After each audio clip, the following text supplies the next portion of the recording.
안녕하세요. 쉬운 영어 비결 제19강 진행하겠습니다. 지난 시간에 이어서 여동빈 조사의 선천일기 특일금화종지 바로 제8장 소요결 계속 해석을 해보겠습니다.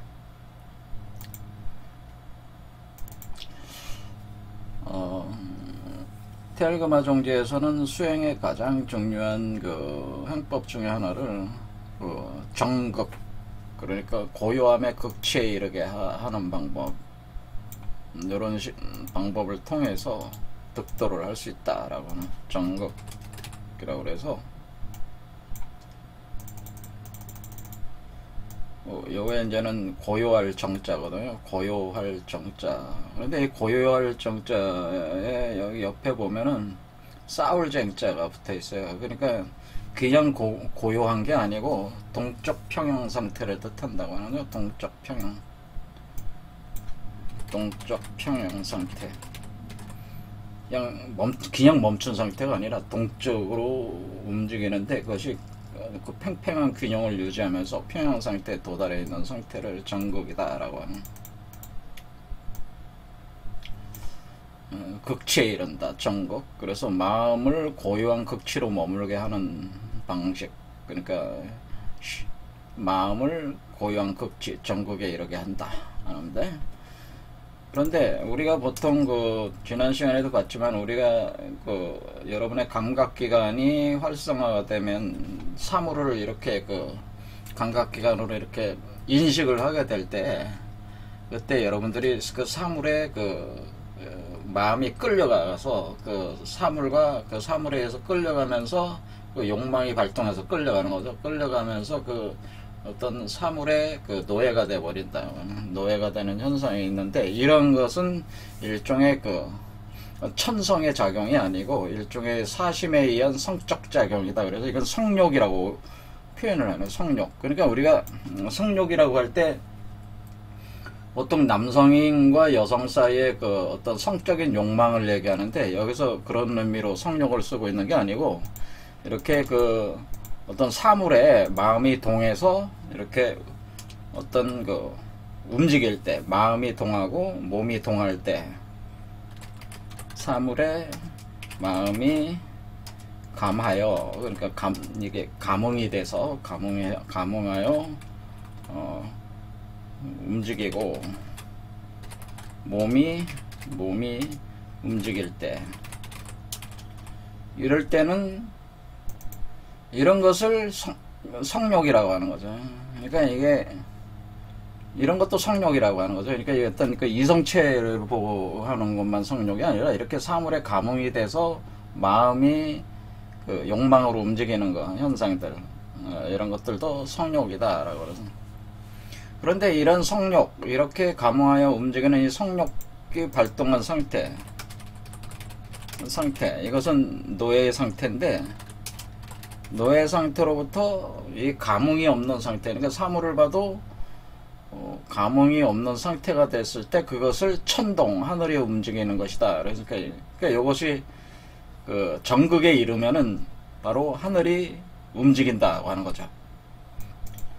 그래서 성욕이 사라지고 천심이 동하면 바른 생각이 생겨나니까 이것을 진이라고 한다, 이런 표현을.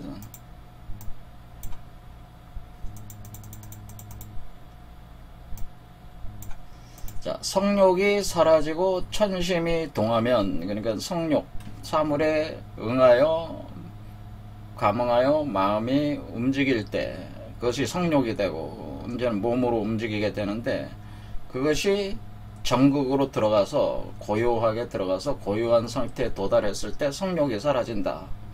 그렇게 되면은 천심이 동한다. 그러니까 이제는 성욕이 아니고 천성이 동하는 거죠.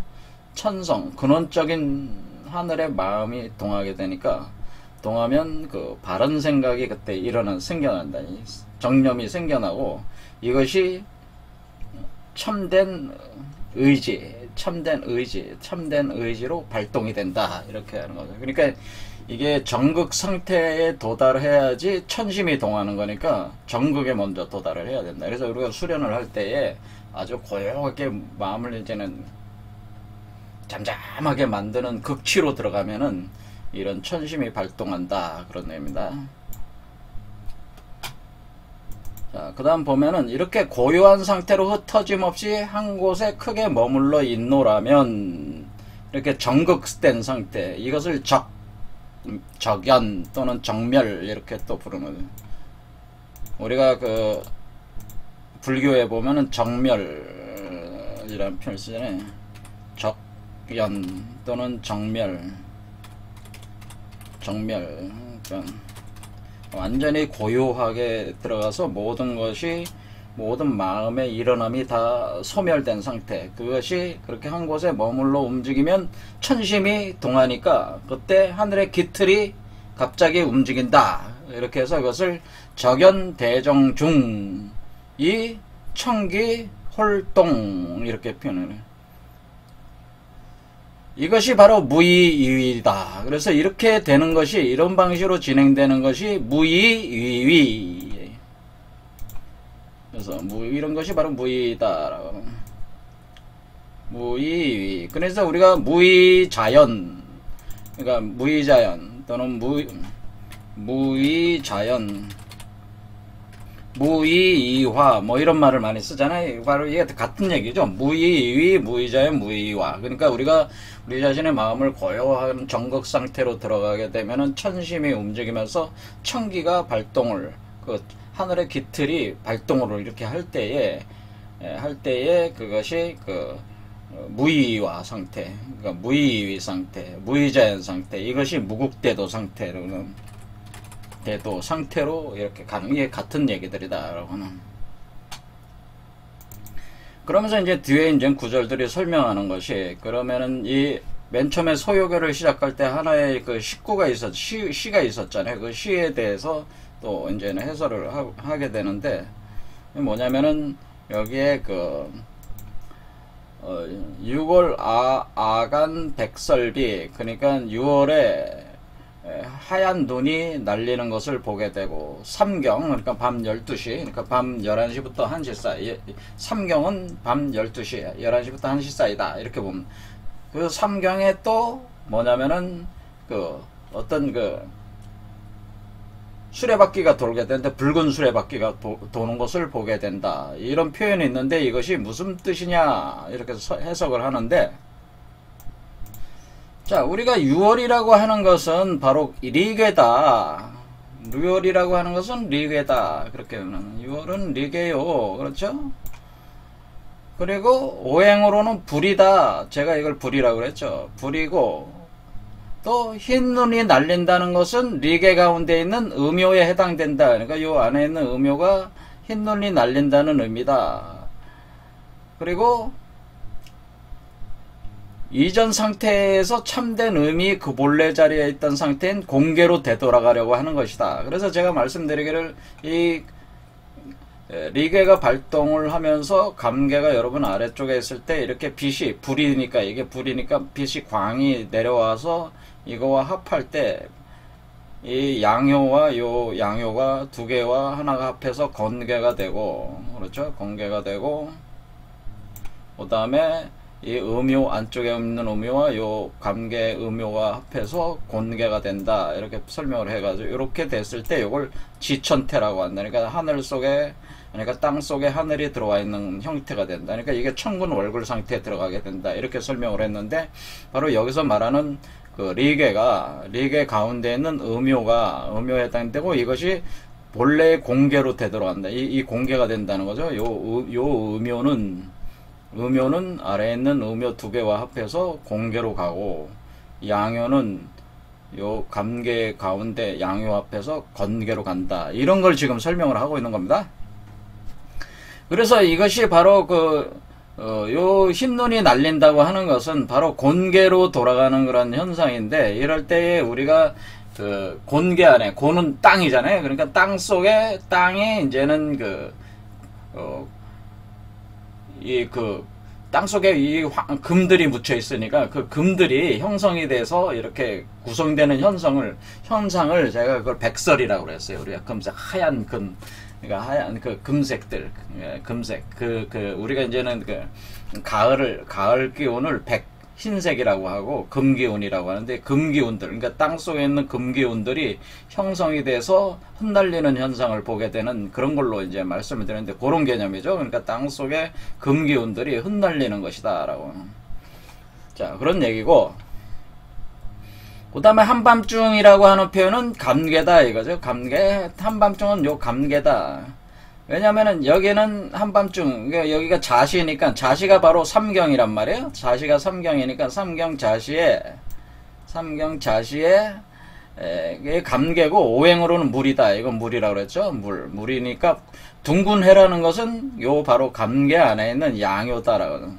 그래서 요 양이 본래의 건개로 들어간다니까, 요 양이 요 두 개의 양과 합해서 건개로 들어가서 땅 속에 있는 하늘, 그런 개념으로 되는 거니까 요렇게 돌아가려고 하는 것이다. 이렇게 해서 결국 이 이치는 지금 계속 그 세 번의 강좌에 걸쳐서 이게 똑같은 그 개념을 설명하고 있는 겁니다. 그래서 이 이치라고 하는 것은 우리가 그 뭐냐면은 그 취감,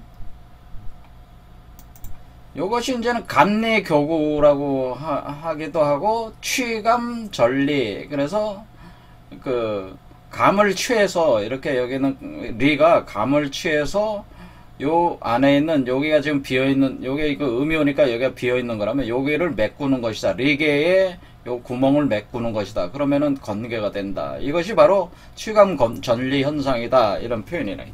그러니까 감리교구와 취감전리가 같은 개념이죠. 이렇게. 그래서 이렇게 우리가 여기 이제 곤개가 우주의 어머니 안에 우주의 아버지가 들어와 있는 거니까, 이것을 지금 우주의 어머니와 우주의 아버지가 일종의 10 상태에 들어간 거죠. 10. 그러니까 우리가 10이라고 하는 게 우주의 어머니가 아버지와 우리 몸속에서 합하는 작용이, 이 같은 10의 작용이 뭐예요? 이게 신무국이죠. 그래서 무국대도, 이것을 신무국이니까 무국대도라고 하는 거죠. 무의자연, 무의위하는 현상, 이렇게 되는 것이다 라고는. 자, 그 다음 여기 보면은 요 다음 두 구절, 두 구절을 보면은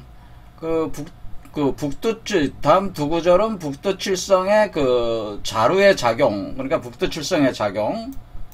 그래서 우리가 보면은 여기 몸에 이제는 7개의 차크라가 북두칠성에 대응된다. 그러니까 북두칠성이 대응되니까 북두칠성이 이렇게 있는 것이다. 이 깃틀이 도는 것과 같은데, 이 북두칠성이 돈다고 하는 것인데, 빛이 이렇게 회전을 해서 돌 때 뭐냐면은 빛이 내려오는 작용이 있고 빛이 올라가는 작용이 있어서 이렇게 오르고, 우리가 그런 것을 우리가 이제는 위에서 빛이 비추면은 안에서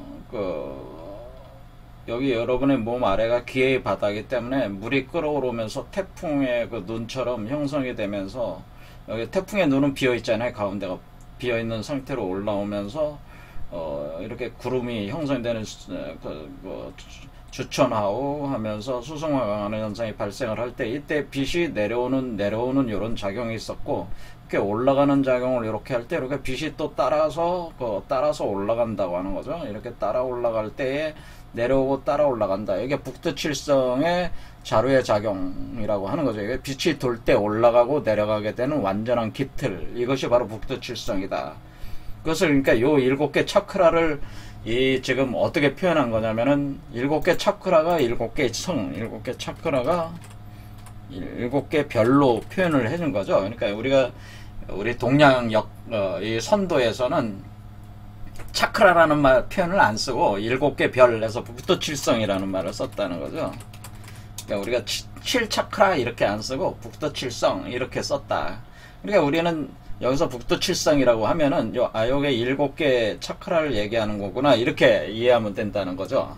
그러니까 7개의 차크라가 이렇게, 요게 깃틀이잖아요. 하나에 여기 딱 박혀있는 깃틀이잖아요. 중맥으로 박혀있는 깃틀이니까, 요게 하나의 깃틀이니까 요 깃틀을 회전돼서 이렇게 올라가고 또 내려오고, 지금 내려와서 올라가고, 그러니까 오르고 내려는 작용이 같이 이렇게 하고 있는데, 이렇게 내려오고 올라가는 것이 제가 마치 하늘에서 새가 내려왔다가, 그렇죠? 그래서 궁울의 작용이라고 제가 표현했듯이, 궁울이라고 하는 건 아래는 용뱀이고, 궁은 용뱀이고, 용뱀과 새죠.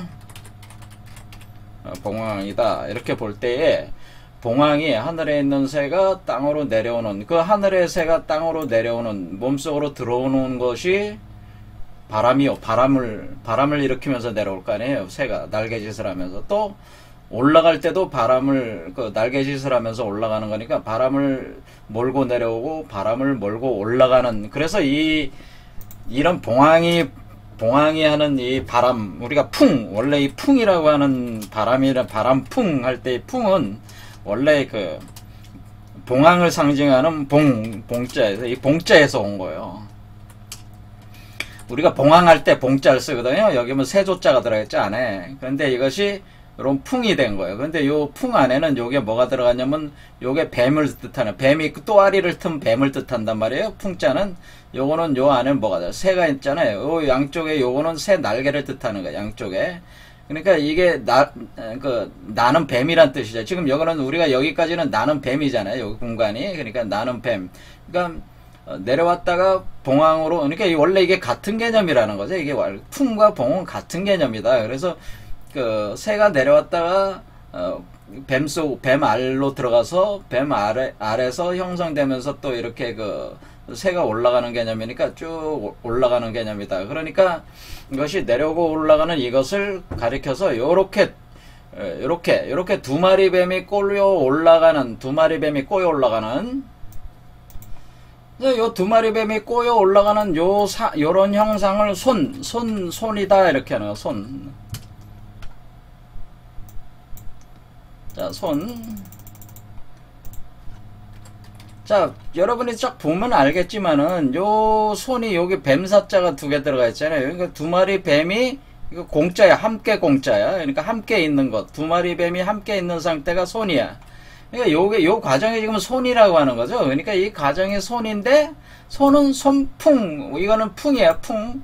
손풍 우리가 그 자연적 현상으로 바람풍으로 이렇게 하는 거니까 손풍 그러니까 두 마리 뱀이 꼬여 올라가는 것이 손풍이고 꼬여 올라가면서 한 마리 용을 만들어내는 거잖아요. 만들어 올라가니까 이게 손풍 한단 말이에요. 그래서 여기서 손풍이라고 한다 이렇게 손풍. 그래서 수중취기 그러니까 물속에서 기운이 일어난다. 기운이 일어나서 그러니까 여러분이 태풍의 기운이 일어나는 거죠. 물속에 불이 들어가서 그 리게가 감개와 합하면서 물속에 불이 들어가서 그 태풍이 일어나서 적선풍 그것이 어때?